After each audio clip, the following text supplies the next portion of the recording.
Voilà messieurs, dames, bienvenue sur la chaîne pour une nouvelle vidéo. Alors aujourd'hui on se retrouve à discuter de pas mal de sujets, des sujets qui vont forcément vous intéresser puisqu'on va parler de EV10. Mais avant toute chose, je vous fais gagner dans cette vidéo cette magnifique petite Pokébox Suicune Serpento avec 4 boosters à l'intérieur. Pour participer c'est très simple, il suffit de liker, de commenter cette vidéo et d'être abonné à la chaîne. Donc n'hésitez pas, cliquez-moi sur ces petits boutons. Allez, on va un petit peu dévoiler le sujet de la vidéo, on va revenir sur la précédente vidéo de la chaîne, notamment la possibilité d'un mini-bloc entre Écarlate et Violet et la 10e génération. Ça semble se confirmer, on va voir, il y a plusieurs petites choses qui sont sorties. Maintenant on a des dates et un petit peu plus d'informations à l'heure d'aujourd'hui. On va parler bien sûr de EV10. EV10 les gars, bon c'est une dinguerie. Forcément vous avez vu un petit peu partout sortir aujourd'hui sur internet ce matin. Certains fournisseurs ont donné les allocations pour EV10 donc aux indépendants et c'est la catastrophe, c'est une catastrophe totale. Je pensais pas qu'on pouvait faire pire que EV9, parce que EV9 déjà c'était très compliqué, 8.5 également, mais EV10 c'est encore pire et je vais vous donner un petit peu les chiffres. Je vais aussi vous expliquer qu'il va y avoir des augmentations de prix. Malheureusement la diminution des stocks et plusieurs facteurs font que les prix vont encore augmenter sur Pokémon et ça commence à être compliqué. Franchement, je vous le dis, je suis un petit peu dégoûté de tout ça, hein. Je sais pas qu'est-ce qui se passe dans ce monde-là, je ne sais pas ce que Pokémon Company cherche réellement à faire, mais ça devient très très complexe pour les boutiques, pour les professionnels, pour les personnes qui vivent de ça, pour les passionnés, pour les enfants, pour tout le monde. En fait, c'est une catastrophe, mais on va en parler dans cette vidéo, bien sûr. Mais avant ça, je voulais revenir donc sur la dernière vidéo. Merci à tous ceux qui ont réagi, qui ont partagé leur avis en commentaire, etc. Vous étiez nombreux à me dire que vous pensiez plutôt l'inverse que de moi, hein. Vous pensiez que non, EV11, EV12 vont bien paraître. Vous m'avez apporté des éléments assez intéressants. Je pense qu'il est largement possible que vous ayez raison, bien entendu, hein. Seulement, hier est apparue une news. Voilà, on se retrouve là sur Pokébiche, vite fait. Donc Mega Brave, Mega Symphonia, ce sera les premières séries en japonais contenant des méga évolutions et c'est prévu pour le 1er août. Donc c'est vachement tôt, hein, puisque c'est avant même la sortie du jeu Légende Zelda et ça correspond au set EV11 en français qui était prévu pour septembre. Mais finalement, on se rend compte que petit à petit, eh bien, le préfixe change et que on se retrouve plutôt avec Pokémon Card Game Mega plutôt que Écarlate et Violet, hein, comme on peut voir, voilà le petit logo là. Donc du coup, est-ce que vraiment, ça y est, le bloc intermédiaire va faire son apparition dès septembre avec ces deux séries méga et du coup on va laisser tomber le logo, même le logo Écarlate et Violet, ou est-ce que le méga va être intégré à Écarlate et Violet, ce qui est également possible. Une personne m'avait fait une proposition intéressante en MP, enfin en tout cas m'avait suggéré et m'avait dit peut-être que les deux cartes promo Lucario et Gardevoir finalement ce sont des cartes qui vont paraître dans des coffrets en novembre ou en décembre comme ils avaient fait à la fin de Épée et Bouclier avec les coffrets de Paldea et les 3 starters. Donc du coup on s'était retrouvé avec des cartes bord gris, etc. Tout du bloc Écarlate et Violet, mais sur des coffrets contenant Épée et Bouclier. Et donc du coup Sébastien, donc la personne, je te fais un gros bisou, Seb bien sûr, m'a dit peut-être que Lucario et Gardevoir Méga, eh bien ce seront des cartes promo de coffrets pour annoncer le bloc intermédiaire, etc. en fin d'année pour le début d'année 2026. Ce qui me semblait totalement réalisable et vraiment je me suis dit très belle option, très belle option, très intéressant comme suggestion. Mais là il est sorti encore quelque chose de nouveau puisque ils ont annoncé le 5 septembre des decks au Japon avec des cartes méga. Donc du coup on se retrouve avec Méga Ectoplasma, Méga Jancy qui sortirait le 5 septembre au Japon et ce qui collerait du coup à EV12 initialement prévu en novembre chez nous. Mais donc du coup est-ce que ça va vraiment s'appeler EV12? Est-ce que ça va s'appeler Pokémon Card Game Mega 1, 2? Je sais pas exactement comment ça va tourner tout ça, mais ça reste assez intéressant comme histoire et je voulais vous le partager. On en saura plus dans quelques temps quand il va commencer à avoir un petit peu des visuels qui vont leak, etc. etc. Je pense que d'ici juin-juillet, on sera fixé sur la suite du bloc. Allez, parlons maintenant de tout ce qui vous intéresse, bien entendu. EV10, n'oubliez pas la petite Pokébox à gagner. EV10. Alors oui, on a eu les premières allocations de stock sur EV10. Donc il faut que vous sachiez quand même que EV8... admettons, j'avais 100 ETB chez un fournisseur. EV9, j'en ai eu 40 à peu près. Donc, vous voyez la grosse diminution quand même de stock par rapport à une série classique, quoi, je veux dire. Donc, entre EV8 et EV9. Et là, EV10, on se dirige sur le même genre de fournisseur, quoi. Plutôt sur 20 ETB. Donc, vous voyez, on a encore divisé par 2 en moyenne sur la série, y compris pour les displays, les tripacks, les blisters. Les blisters, c'est le pire, les gars. Les blisters, j'ai l'impression qu'il y en a de moins en moins. EV9, c'est déjà compliqué à trouver les blisters. EV10, ça va être encore pire et voilà, je sais pas vraiment ce que cherche Pokémon Company parce que d'après les informations que j'ai pu obtenir auprès des fournisseurs, eh bien ça vient même pas de Asmodée en fait, ça viendrait carrément du licencié, donc Pokémon Company qui gère les cartes, etc.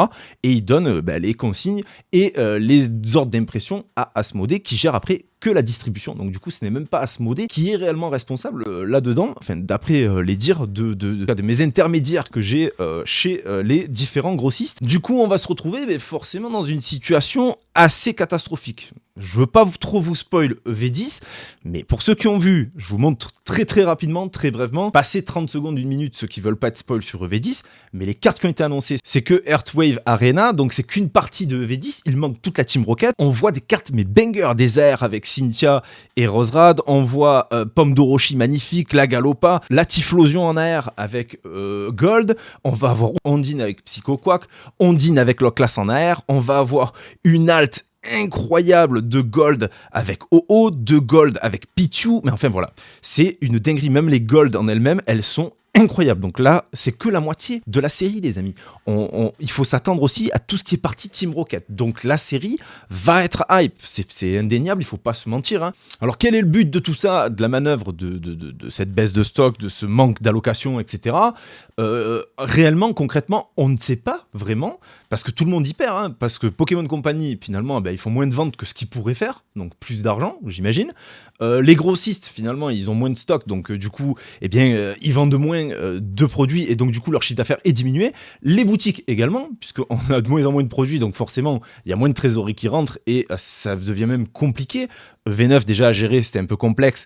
Bon, on augmente un petit peu les prix, etc. On arrive à se retrouver. Mais là, avec ce qu'on nous annonce pour V10, on va se retrouver dans une situation vraiment catastrophique pour beaucoup d'entre nous. Alors pour les personnes qui me disent oui, mais je suis sûr que voilà, les boutiques vous gardez du stock, vous faites de la rétention, vous ne vendez pas vos stocks, etc., etc. Une boutique, les amis, c'est une entreprise. Une entreprise qui ne vend pas ses stocks, c'est une entreprise qui ne tourne pas. Comment voulez-vous faire tourner une machine et comment voulez-vous faire rentrer de l'argent si vous ne vendez pas à un moment donné vos stocks? Donc non, il faut arrêter avec ce mythe-là. Hein. Franchement, moi je vous le dis, il faut arrêter parce que je reçois beaucoup de messages en MP. Ouais, mais il n'y a jamais rien, on voit jamais rien. Mais c'est qu'on n'a rien en fait, les gars. Donc du coup, c'est très compliqué pour nous. On est tous dans le même bateau et finalement, quand on regarde, et il y a aussi beaucoup de critiques par rapport aux augmentations des prix, ce qu'il faut comprendre pour une entreprise, c'est que moi, je vous prends mon exemple, je parle pour moi, voilà, je vous dis, j'avais 100 ETB chez un seul et unique fournisseur. À l'époque de EV6, EV7, EV6.5, j'avais même pu négocier un peu des prix, etc. Chez certains fournisseurs, j'avais que 2-3 fournisseurs chez qui vraiment je prenais pas mal de quantités et je pouvais négocier un petit peu des prix, négocier des quantités, etc. Il n'y avait pas de problème. J'arrive sur EV8, j'ai 100 ETB avec des prix un petit peu négociés, avec des choses intéressantes à proposer. Je peux proposer une ETB où je vais prendre 5 € ou 10 € de marge et j'en vends 100. En termes de chiffres, je vous dis un petit peu n'importe quoi, mais si je vends 100 ETB avec 10 € de marge, eh bien ça me fait 1000 € de marge brute sur l'entreprise. À l'heure d'aujourd'hui, si j'ai plus que 20 ETB, je peux pas vendre 20 ETB avec 10 € de marge, je ferai que 200 € à la place des 1000 € qui rentraient avant dans l'entreprise. Donc au bout d'un moment, pour rattraper ce manque-là, parce que personne ne travaille gratuitement, eh bien on est obligé d'augmenter un petit peu les prix. Donc sur EV9 et 8.5, ce qu'on avait fait tout en étant raisonnable, parce que c'est pas non plus le but d'assassiner tout le monde, mais en étant raisonnable, on augmente de 5 ou 10 €, on arrive à peu près à combler, et encore, que même si j'augmente de 10 €, mais que j'ai 4 fois moins de quantité, vous comprenez bien que je me retrouve jamais en fait dans mon chiffre. Donc ça c'est la première chose qui explique l'augmentation des prix sur les produits. Le second facteur qui fait que au bout d'un moment les prix augmentent, et bien tout simplement avant, comme je vous disais, on travaillait avec 2-3 fournisseurs, par exemple pour nous, hein, principaux, où on pouvait avoir toutes les quantités qu'on voulait, ou pratiquement, il n'y avait pas de souci, on avait des tarifs corrects, etc.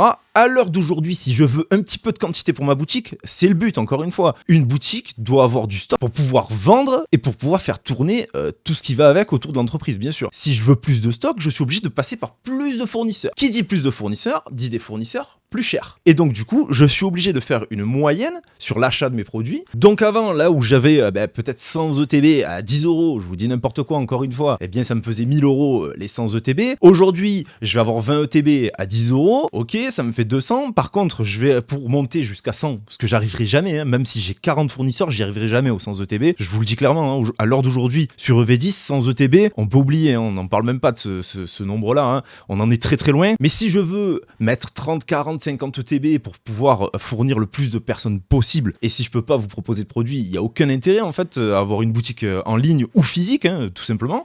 Donc du coup, si j'ai mes 20 ETB à 10 €, ok, mais j'aimerais en avoir 40, 50, je vais en prendre 10 à un autre fournisseur, il va me les faire à 30 € peut-être au lieu de 10 €. Donc du coup, la moyenne des ETB, ça va augmenter. Si j'en prends 5 autres à un autre qui me les fait à 25 €, etc., etc. Et en fait, finalement, le prix moyen de mon ETB, il a augmenté, mais drastiquement comparé à avant. Ben, ça aussi, ça fait augmenter le prix. Alors je sais très bien ce que vous allez me dire dans les commentaires. Oui, mais il y a des boutiques qui abusent, il y a des boutiques qui font x3, x4, x5 le prix, etc. Je me doute bien que vu tout le contexte actuel, certains poussent un petit peu le bouchon, mais je pense que dans l'ensemble, des pros corrects et des pros honnêtes, il y en a énormément et qui proposent des prix entre deux, mais qui essayent de survivre. Aujourd'hui, j'essaie de vous expliquer tout ça et un petit peu en détail avec mes mots, bien sûr, voilà, et d'essayer de vous faire comprendre la chose parce que c'est assez complexe quand même à illustrer pour que vous sachiez que pour la majorité des pros qui vendent en ligne, etc., ou pas en ligne, ça les amuse pas de vous vendre des ETB à 70 ou 80 euros, mais au bout d'un moment, on s'y retrouve plus. Et à terme, en fait, ce qui risque d'arriver, c'est que ça va tuer toutes ces petites entreprises. Encore une fois, déjà que le pays, c'est compliqué pour avoir des entreprises, etc. Entre les taxes, les charges, la TVA, les impôts et tout. Et ce qui arrive là sur Pokémon actuellement, c'est très très complexe pour beaucoup de personnes. Voilà, petite vidéo, je voulais quand même vous expliquer tout ça, vous faire une mise au point.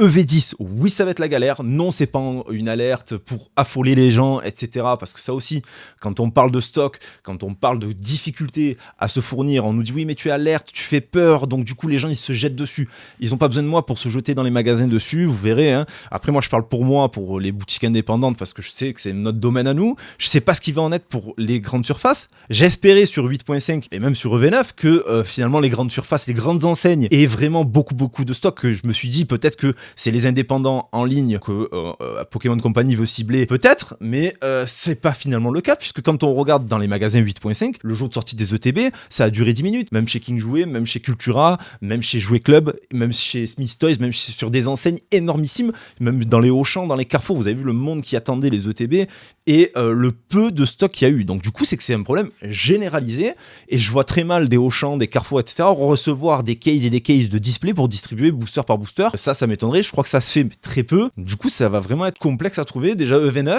vous l'avez vu, hein, pour les précos, beaucoup de MP sur Instagram pour me dire oui, j'arrive pas à trouver de EV9, je comprends pas, dès que j'essaie d'en précommander, c'est en rupture de stock en 10 minutes, un petit peu partout, etc.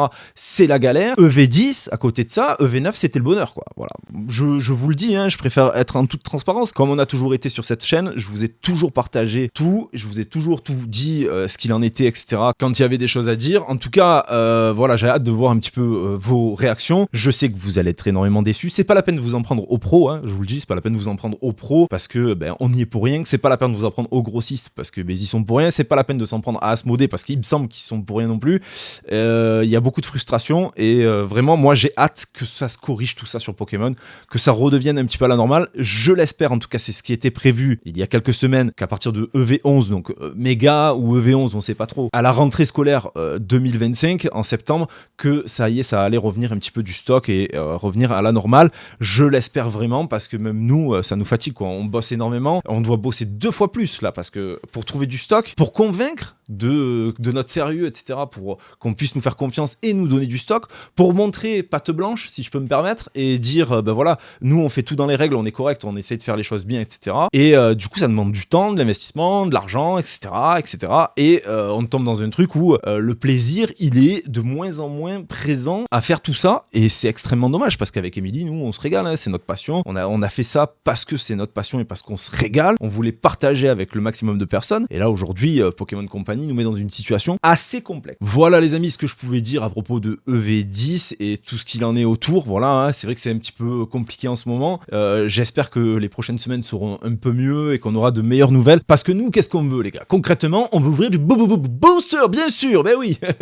Bon, enfin voilà, c'est la fin de la vidéo, j'espère que mes propos ont été clairs, je vous souhaite à tous une excellente journée, une excellente soirée, je ne sais toujours pas à quelle heure vous me regardez, n'oubliez pas de vous abonner à la chaîne pour participer à ce petit concours pour la petite Pokébox Serpento, à liker, à commenter bien entendu. Je vous dis à très vite sur la chaîne, on va faire prochainement des petites ouvertures je pense avec Émilie, et puis je vous donnerai toutes les infos au fur et à mesure que j'aurai. Dès que j'en saurai plus pour EV10 et pour les autres séries bien sûr, je vous partagerai tout ça, et je vous dis à très vite bien sûr. Ciao.